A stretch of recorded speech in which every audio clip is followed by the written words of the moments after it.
2 muertos y 17 heridos tras el choque de un buque contra el puente de Brooklyn. Expresidente Biden confirma que padece de cáncer. New Jersey Transit y sindicato de maquinistas podrían llegar a un acuerdo. Sebastián Yatra se desnuda en Milagro, su álbum más íntimo y familiar.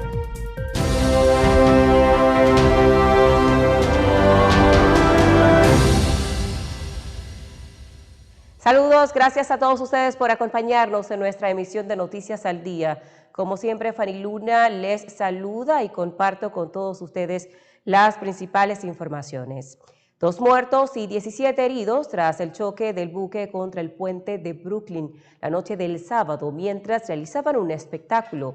El buque de la Escuela de la Armada de México que visitaba New York como parte de su gira global impactó al puente quedando con severos daños a sus mástiles. Además, 2 miembros de su tripulación murieron y otros sufrieron heridas que requirieron atención médica inmediata. El jefe de operaciones especiales de la policía de Nueva York aseguró que el buque acababa de salir de un muelle en Manhattan rumbo al mar y no al puente de Brooklyn. Preliminarmente se indicó que un problema mecánico o falta de energía restaron potencia a la embarcación, lo que desembocó en el accidente. El buque escuela de la Armada Mexicana en servicio desde 1982 llegó a Nueva York el martes 13 de mayo con 277 personas a bordo.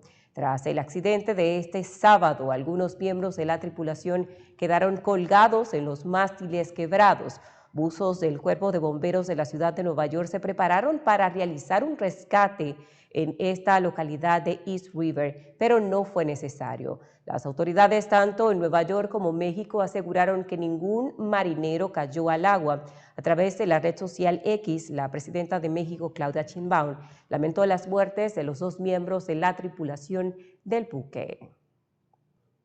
El expresidente de los Estados Unidos, Joe Biden, agradeció este lunes el apoyo recibido tras conocerse el diagnóstico del agresivo cáncer de próstata que padece y recordó que esta enfermedad nos afecta a todos en sus primeras declaraciones después del anuncio.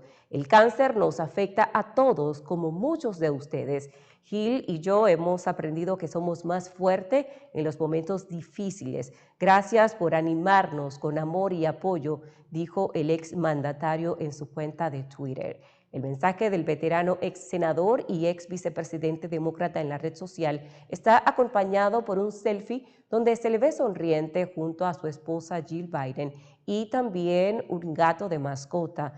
Biden, de 82 años, sufre un cáncer de próstata con una puntuación de 9, grupo 5, acompañado de metástasis ósea, según informó su oficina. Las negociaciones del fin de semana entre New Jersey Transit y el sindicato de maquinistas dieron fruto, resultando que un acuerdo tentativo de que se podría poner fin a la primera huelga en más de 4 décadas en New Jersey. La huelga que comenzó el viernes y obligó a miles de pasajeros habituales a buscar alternativas de transporte como autobuses, autos, taxis o incluso botes o simplemente quedarse en casa. El punto más conflictivo en las negociaciones fue cómo implementar un aumento salarial sin provocar un efecto dominó financiero para la agencia. Aunque inicialmente se anunció que el servicio se reanudará este lunes, la Hermandad de Ingenieros y Locomotoras y Maquinistas corrigió la información y confirmó que los trenes volverán a operar este martes. Desde la oficina del gobernador, Philip Murphy, se explicó que el retraso se debe al tiempo necesario alrededor de unas 24 horas más o menos para inspeccionar y preparar la infraestructura como vías, vagones y equipos. Ni el sindicato de New Jersey Transit revelaron los detalles completos de este acuerdo. Hay buenas noticias para los viajeros de New Jersey, al menos para quienes conducen. Los carriles de la I-80 en dirección este en Wharton finalmente reabrirán el miércoles si el tiempo lo permite, tras los extensos cierres provocados por una serie de socavones que se retoman al invierno. Sin embargo, según el Departamento de Transporte de New Jersey, estos carriles en dirección este no son los únicos, así que para finales de mayo se prevé también la reapertura de otros 2 carriles en dirección oeste. A esta noticia, que llega meses después de que los primeros socavones comenzaran a causar estragos en el condado de Morris. Se cree que minas subterráneas abandonadas podrían ser la causa de la apertura de los socavones. El director de la Oficina Federal de Investigación, FBI, anunció que cerrarán su histórico edificio en Washington y repartirá a sus empleados por otras sedes del país. La administración de Donald Trump había contemplado que en el pasado el FBI abandonara el edificio J. Edward Hoover, situado en el centro de la capital, porque según confirmó, no es seguro para sus plantillas. Hace unos años ya se planteó la posibilidad de mover esas oficinas a Maryland o Virginia, en estados colindantes en el Distrito de Columbia, pero se descartó por motivos económicos. El edificio, que lleva el nombre del primer director del FBI, fue inaugurado en 1975 y a pesar de su historia nunca han convencido al público. De hecho, algunas encuestas de medios especializados lo sitúan como una de las construcciones más feas del mundo. El Departamento de Justicia de los Estados Unidos y Boeing han llegado a un acuerdo provisional para que el fabricante aeronáutico no sea declarado culpable de defraudar a las autoridades antes de los 2 graves accidentes ocurridos con sus aviones 737 MAX del 2018 y el 2019, en los que fallecieron 346 personas. El rotativo señaló este viernes que, según el acuerdo, Boeing no será procesada a pesar de que a finales del 2024, durante el mandato del expresidente Joe Biden, la compañía aceptó declararse culpable de defraudar la Administración Federal de Aviación para ocultar fallos de diseños en su modelo 737 MAX antes de los accidentes en Indonesia y Etiopía. El acuerdo se conoce inmediatamente después de que Qatar y Emiratos Árabes Unidos anunciaron la compra de más de 200 aviones de Boeing, una operación valorada en más de 110.000 millones de dólares durante la visita del presidente de los Estados Unidos, Donald Trump, que ha realizado esta semana en la región desde que regresó a la Casa Blanca en enero. Trump está desarrollando una agresiva agenda centrada en la promoción de las empresas estadounidenses y la relajación de normativas. 1 de cada 5 personas LGTBI en Colombia han sufrido terapia de conversión, según la Defensoría del Pueblo de ese país. 1 de cada 5 personas LGTBIQ+ en Colombia ha sido sometida a terapias de conversión, una práctica sin sustento científico ni legal que deja graves secuelas, según alertó este sábado la Defensoría del Pueblo de Colombia en el Día Internacional contra la Homofobia, la Transfobia y la Bifobia. La defensora del pueblo, Iris Marín, recibió una carpeta con pruebas y testimonios de víctimas de estas prácticas durante un acto simbólico celebrado en el Parque de los Hippies en Bogotá. Según cifras oficiales, 1 de cada 5 personas LGBTIQ+ han sido sometidas a este tipo de terapias. A veces son terapias que implican la reclusión y el internamiento en centros, no sé, a veces religiosos o a veces de salud, supuestamente, pero otras veces es sencillamente un entorno que presiona, que hace sentir culpa, que les prohíbe vivir de determinada manera, y entonces sí, muchas personas han sufrido y pues esto es una violación a derechos humanos. Estas terapias, conocidas como ECOSIEC, esfuerzos para corregir la orientación sexual e identidad de género, son consideradas por organismos internacionales como una forma de tortura, por lo que la congresista Carolina Giraldo promueve el proyecto de ley Quiérele Siempre, que busca prohibirlas en el país. Incluye muchas veces manipulación psicológica, incluye que le generan culpa a las personas. Luego incluyen cosas como exorcismos o liberaciones espirituales. También las mal llamadas violaciones correctivas, es decir, que le dicen a una mujer la forma de curarse es probando tener sexo con hombres. y también daños físicos como uso de electroshocks o incluso que le han metido la cabeza a una pila de agua, es decir, torturas físicas como las que hace años no veíamos en el país para estos temas. Durante el acto se escucharon testimonios de quienes sobrevivieron a estos tratamientos. Uno de ellos es Santiago Páez. Y veo la crudeza y lo duro que ha sido eso. Creo que no está en la capacidad antes de entender lo duro que había sido vivir este proceso, porque lo había normalizado. Ya hoy, 4 años después de haber salido con un prisma diferente de la vida, con una visión completamente diferente, digo, es demasiado fuerte, es demasiado duro. Nadie debería estar sometido a este tipo de cosas. El acto concluyó con una instalación artística compuesta por objetos y fotografías que narran historias de sobrevivientes y con la lectura de un pronunciamiento en apoyo al proyecto de ley que busca erradicar estas prácticas en la nación andina. Con plantones en Bogotá expresan apoyo a la nueva consulta popular del presidente Petro.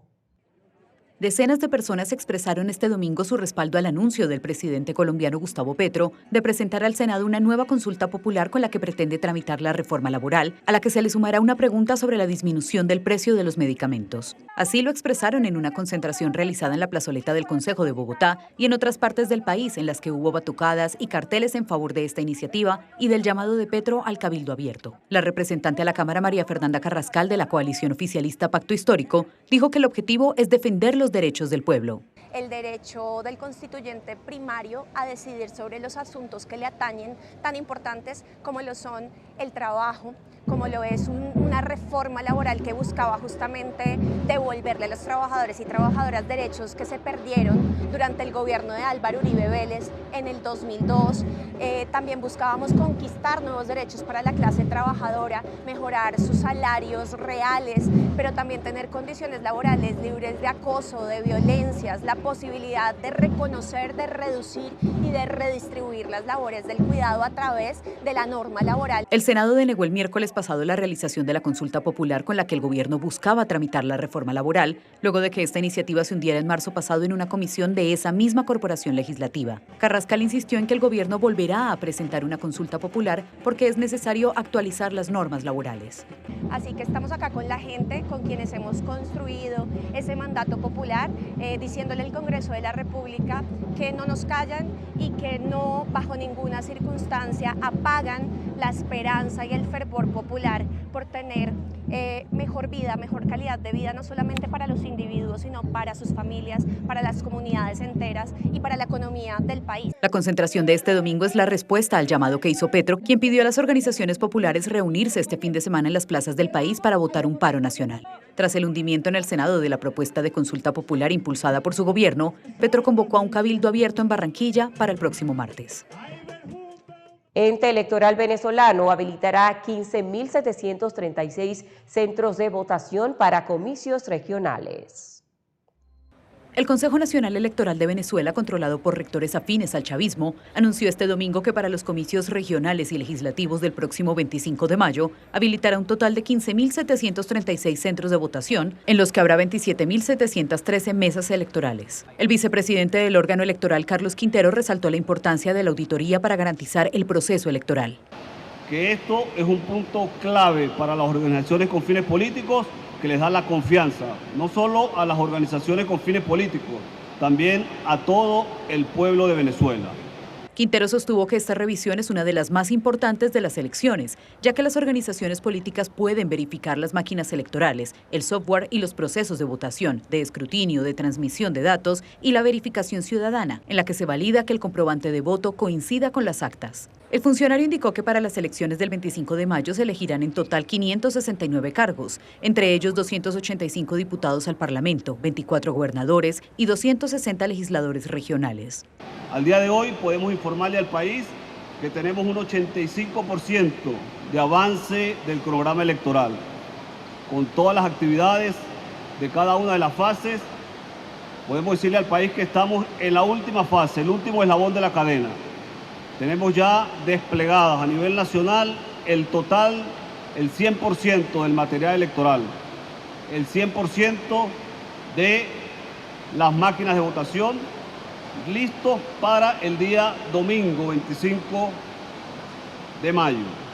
Quintero señaló que habrá cerca de 413.000 efectivos militares del llamado Plan República para custodiar el material electoral, los centros de votación y garantizar que el proceso se haga pacíficamente. Tras la proclamación oficial de Nicolás Maduro como el vencedor de los comicios presidenciales de 2024, se desató una crisis política en el país que generó una ola de protestas y en este contexto fueron detenidas más de 2.400 personas, según la Fiscalía. Pese a la decisión de la Plataforma Unitaria Democrática que agrupa a la oposición mayoritaria de no participar en las elecciones del 25 de mayo, algunos partidos integrantes del bloque opositor como Un Nuevo Tiempo, Movimiento por Venezuela y el exgobernador Enrique Capriles manifestaron su intención de participar en las votaciones.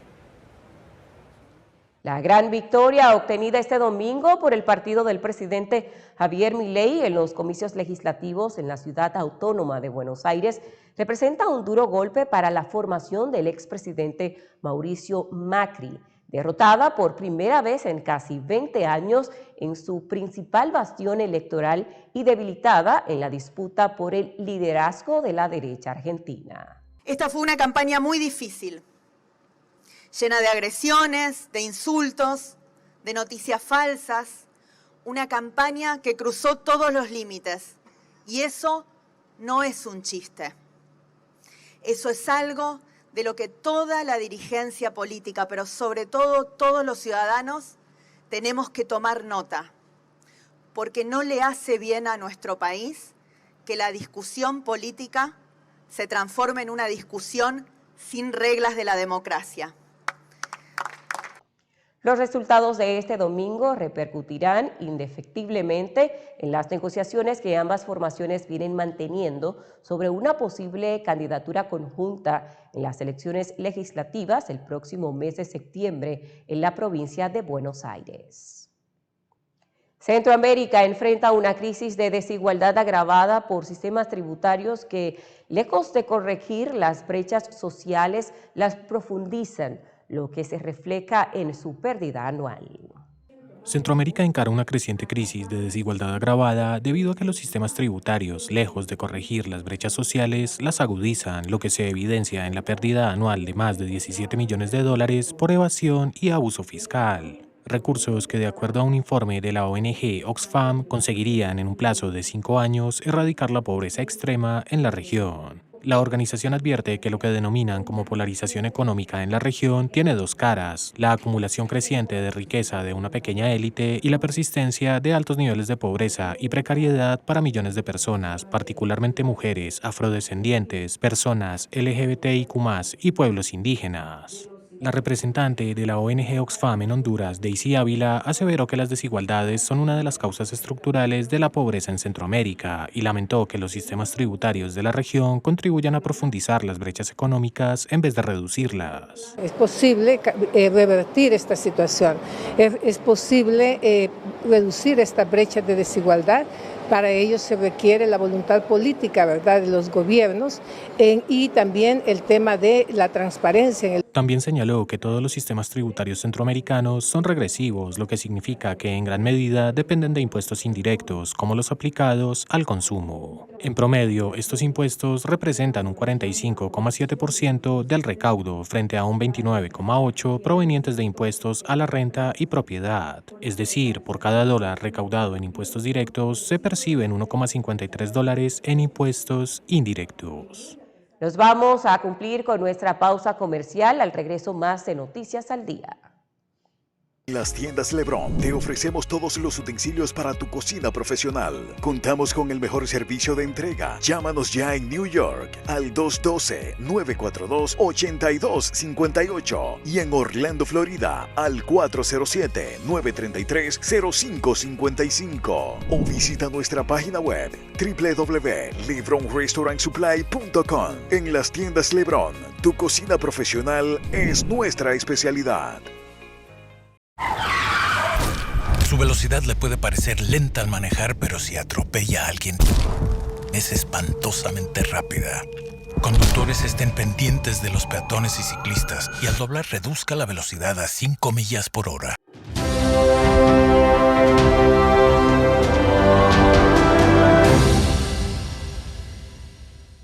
Gracias a todos ustedes por continuar con nuestra programación. Familiares de víctimas de violencia sexual por parte de un supuesto entrenador y dueño de un gimnasio en Quito, la capital de Ecuador, se concentraron en los exteriores del complejo judicial norte para pedir una condena firme y ejemplar contra el acusado que permita hacer justicia para los sobrevivientes. Estamos esperando que esta sea la última audiencia para ya poder dar paso a la sentencia. Es todavía una primera etapa, pero confiamos y también apelamos a los jueces y las jueces y los jueces para que puedan permitir que este caso sea una manera de tener justicia para las distintas sobrevivientes.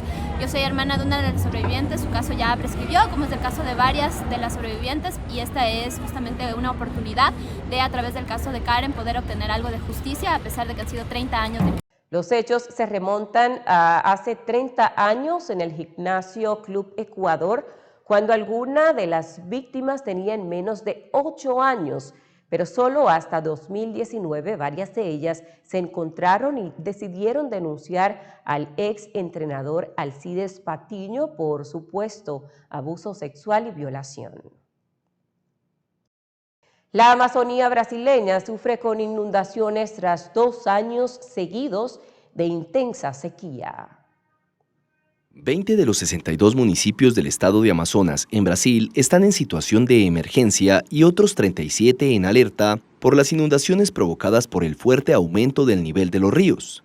En los últimos 2 años, la región había sufrido una intensa sequía, pero en 2025 la situación se revirtió con crecidas históricas impulsadas por lluvias asociadas al fenómeno de la Niña.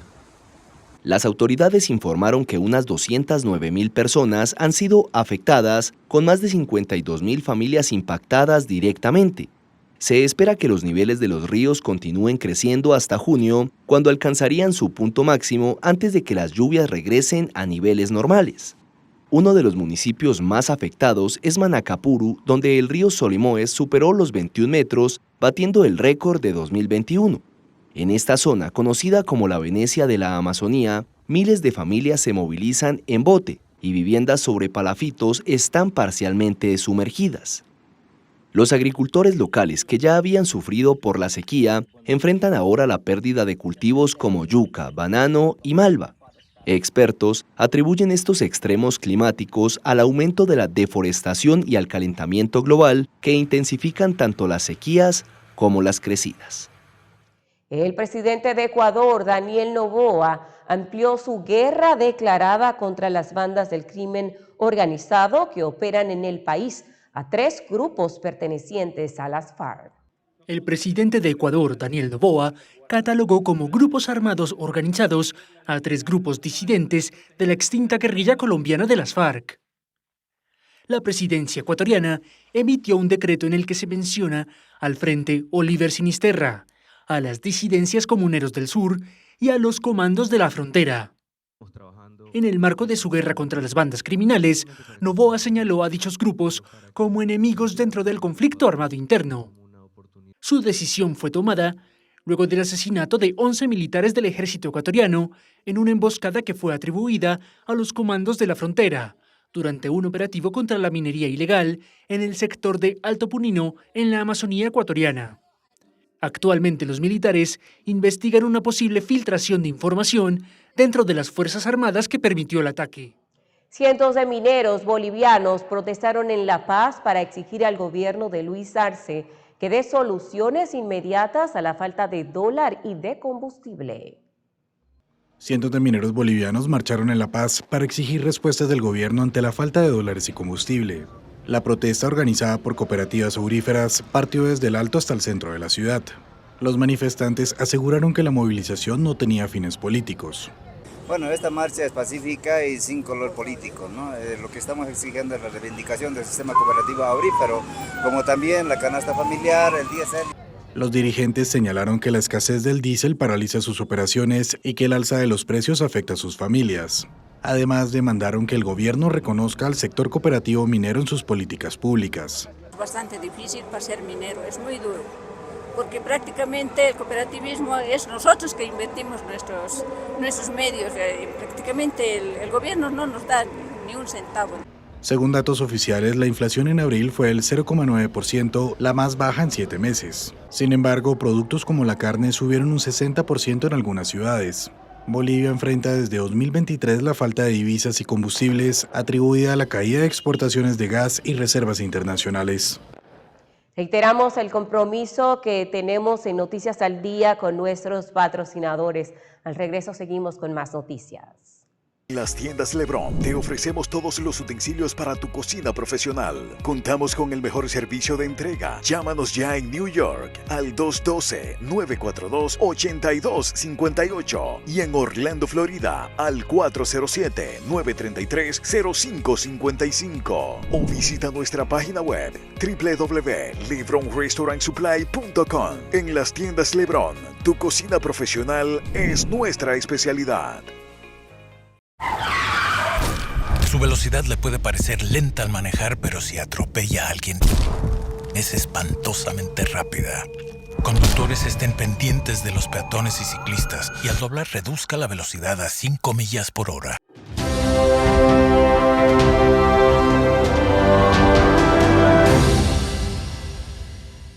Les agradecemos a todos ustedes que continúen ahí con nosotros. Hablamos de ámbitos tecnológicos y es que China y Huawei lanzaron ordenadores con sistemas propios y desafían a Windows y Mac OS. Huawei presentó este lunes 2 nuevos ordenadores equipados con su propio sistema operativo, el Harmony OS. Lo que pretende la tecnológica china con este nuevo sistema es romper la hegemonía de Windows y MacOS en el mercado global de ordenadores. Este nuevo sistema ya había sido utilizado y puesto en práctica por Huawei en móviles, tabletas, relojes inteligentes y ahora llega a los ordenadores, concretamente a los modelos MateBook y MateBook Fold Ultimate Design. El director ejecutivo de la compañía ha informado que este nuevo sistema para los ordenadores unifica ecosistemas móviles y de escritorio, permitiendo a los desarrolladores crear aplicaciones adaptables a múltiples dispositivos con una sola herramienta.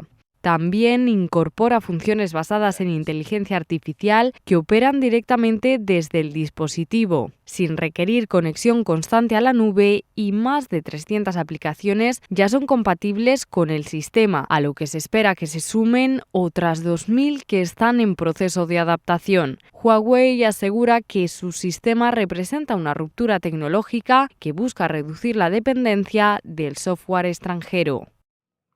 La Asamblea de la Resistencia Cubana y el Parlamento ucraniano denunciaron en Miami que Rusia ha reclutado hasta 20.000 cubanos, de los que entre 200 y 300 han muerto para la guerra contra Ucrania con el apoyo del gobierno de Cuba. Ahora han dado a conocer más de 1.000 pasaportes de cubanos enviados a pelear. Hay un cubano prisionero de guerra que Marin y yo nos hemos reunido con él en 2 ocasiones. Y en base a los estimados de inteligencia que hace la inteligencia militar ucraniana, hasta este momento ha habido unas 5.000 tropas cubanas peleando en Ucrania contra el pueblo ucraniano. Y en estos momentos no van a revelar su fuente, pero están convencidos la inteligencia militar de Ucrania de que puede haber ya hasta 20.000 tropas cubanas en Rusia listas para entrar en Ucrania. Parece ser que se está preparando una gran ofensiva en contra de Ucrania por parte de los rusos. Esto es bien importante, el contingente internacional más grande que está apoyando la guerra imperialista de Rusia contra Ucrania, después de Corea del Norte, son los cubanos enviados por el régimen castrocomunista. Dijo que tienen evidencia que van a publicar eventualmente de que mujeres cubanas están siendo reclutadas y enviadas a pelear a Ucrania a favor del imperialismo ruso. Los cubanos reclutados tienen de 20 a 60 años de edad y algunos mueren muy rápidamente, mientras otros quedan con una discapacidad de por vida, indicó el activista. El cantante Sebastián Yatra abre las puertas de su mundo interior con Milagro, su cuarto álbum de estudio en el que abraza lo cotidiano, las bendiciones y en el que, según dijo en esta entrevista, decidió mostrarse tal como es. O sea, yo naturalmente voy mucho hacia la guitarra para las producciones y sobre todo en las canciones como tan pop, y en este disco hay muchas guitarras y hay muchas canciones que son más como la forma más sincera y natural de contar la historia de la letra y las melodías y acompañarlo hacia allá. Hay canciones que son hermosas y solo necesitan realmente una guitarra, más como Segundo Amor o El Final que Soñábamos, que de hecho la produje con mi primo Esteban Obando, y es muy bacano porque él y yo él tiene un año más que yo, pero los dos desde chiquitos, es más, él es el músico de la familia, ¿entiendes? Él toca piano increíble, estudia en Berkeley, es tremendo productor, vive en Los Ángeles ahorita, y nunca habíamos hecho algo juntos, pero siempre fue una inspiración para mí. Tengo otra prima que también es cantante, que es Marala. Tengo muchos como músicos de mi familia, pero Esteban fue como el que se lo tomó más en serio realmente como músico de conservatorio y de esas personas que lo saben hacer. Gracias a todos ustedes por acompañarnos en esta emisión de Noticias al Día. Hemos llegado al final, les agradecemos a todos ustedes. Fanny Luna se despide, pero antes tengo que reiterarles a todos ustedes continuar con nuestra programación.